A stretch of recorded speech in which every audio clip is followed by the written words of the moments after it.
ومن يتق الله يجعل له مخرجا ويرزقه من حيث لا يحتسب. Inilah 6 tanaman yang dilarang ditanam di depan rumah menurut Islam. Assalamualaikum warahmatullahi wabarakatuh. Alhamdulillahi rabbil alamin. Allahumma salli ala sayyidina Muhammad wa ala ali sayyidina Muhammad. Sahabat fillah yang dirahmati Allah, di dunia ini terdapat beberapa tanaman yang dilarang ditanam di depan rumah menurut Islam. Alasannya sangat bermacam-macam, mulai dari penghambat rezeki dan lain sebagainya. Oleh karena itu, sangat penting buat kita untuk mengetahui tanaman apa sajakah yang dimaksud. Tapi sebelum kita menjelaskan tanaman apa saja yang tidak boleh ditanam di depan rumah, ada beberapa jenis tanaman yang boleh ditanam dan dapat berguna untuk menangkal segala aura negatif yang berkaitan dengan mistik. Tanaman tersebut adalah yang pertama, tanaman jahe. Tanaman ini dipercaya dapat mengusir atau membuat makhluk halus tidak betah berada di lingkungan rumah. Yang kedua adalah pohon kenanga. Bunga kenanga memang bunga yang khas mengingatkan kita pada makam dan kematian. Dikarenakan bunga kenanga adalah bunga yang hampir selalu ada dalam tiap taburan bunga di pusara makam. Pohon bunga kenanga ini dipercaya oleh banyak orang sangat efektif menangkal ilmu hitam yang dikirim ke rumah, seperti ilmu sihir, ilmu guna-guna, ilmu teluh, dan ilmu yang berkaitan dengan kekuatan pusaran partikel energi yang membuat sepi atau matinya bisnis usaha. Yang ketiga adalah pohon talas besar. Pohon talas ini dipercaya dapat menjaga hunian dari pencuri, dapat membolak-balikan hati orang yang berniat mencuri.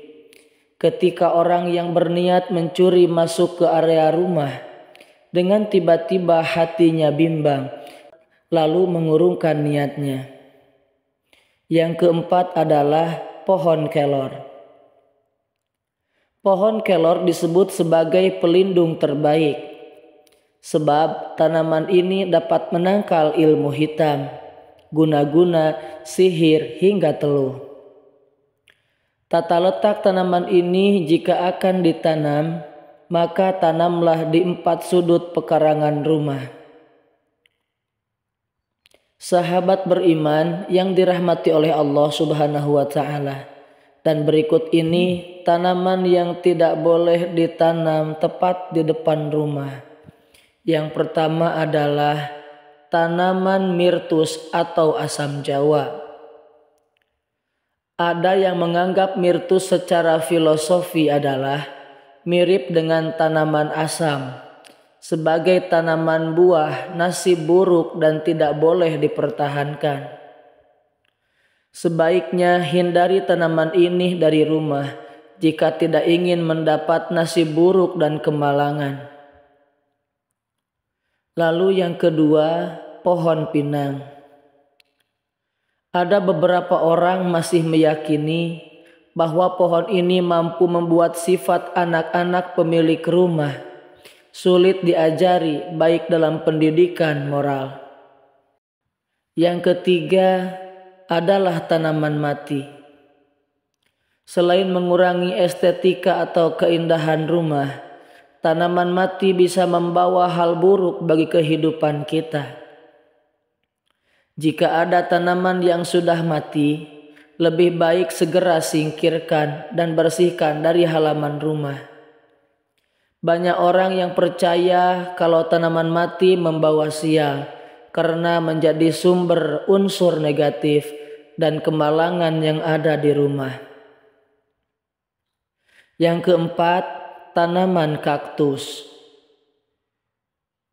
Banyak orang beranggapan bahwa tanaman yang satu ini, yakni kaktus, adalah salah satu tanaman pembawa sial menurut Islam. Karena bentuk tanaman yang berduri serta tumbuh di lingkungan yang minim air dalam situasi tertentu. Perlu diketahui juga, pada musim panas, pohon kaktus mungkin saja tumbuh di kebun karena kondisi tanah yang cukup kering dan kurang lembab. Yang kelima, pohon kapas. Pohon kapas ini merupakan salah satu tanaman atau tumbuhan yang membawa nasib buruk karena mudah menjadi perantara debu dan kotoran di rumah, serta menjadi sumber kemalangan dan kemiskinan.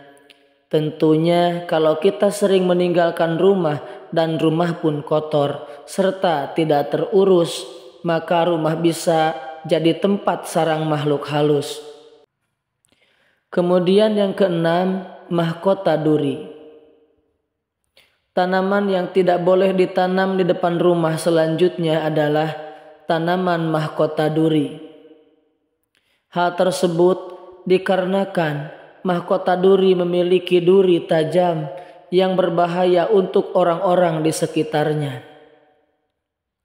Mahkota duri juga diyakini dapat meningkatkan saraf dan ketegangan di dalam rumah.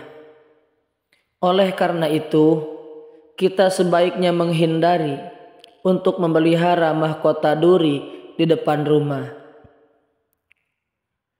Sahabat fillah yang dirahmati oleh Allah, itulah tadi beberapa tanaman yang tidak boleh ditanam di depan rumah menurut Islam karena dianggap dapat membawa energi negatif masuk ke dalam rumah. Wallahu a'lam bishawab. Demikian yang bisa saya sampaikan untuk sahabat. Semoga bermanfaat untuk kita semua. Amin ya robbal alamin. Jika dirasa video ini bermanfaat, jangan lupa untuk mendukung channel kecil ini agar menjadi besar manfaatnya dengan cara like, komen, dan subscribe. Dan jangan lupa share ke semua sosial media sahabat semua. Jazakumullahu ahsanal jaza. Semoga kebaikan sahabat dibalas oleh Allah Subhanahu wa ta'ala. Amin ya robbal alamin. Wassalamualaikum warahmatullahi wabarakatuh.